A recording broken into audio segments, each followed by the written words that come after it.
Əlimi gördüyünüz bu şama yaxınlaşdırdığım zaman şamın əlimi yandıracağını hiss edib tez əlimi geri çəkirəm.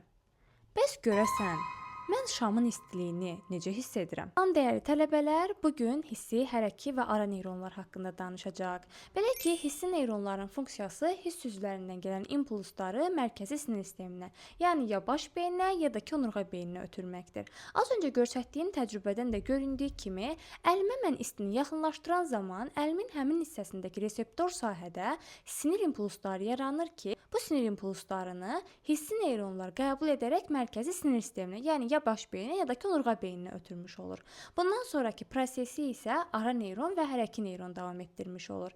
Belə ki, dəyərli tələbələr, hissi neyronun cismi və iki növ çıxıntısı olan aksonu ilə dendriti mərkəzi sinir sistemindən kənarda yerləşir. Ara neyron isə körpü rolunu oynayır desək doğru olar.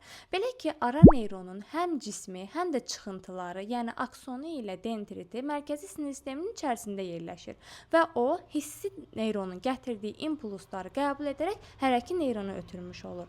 Daha sonra hərəki neyron da mərkəzi sinir sistemindən aldığı əmri qəbul edərək işçi orqanlara ötürmüş olur və mənim əlimdə isti hiss edən zaman, yəni istini hiss edib əlimi geri çəkməyimə səbəb baş beyindən əmr alan hərəki neyronun deməli impulsu ötürməsi nəticəsində baş vermiş olur.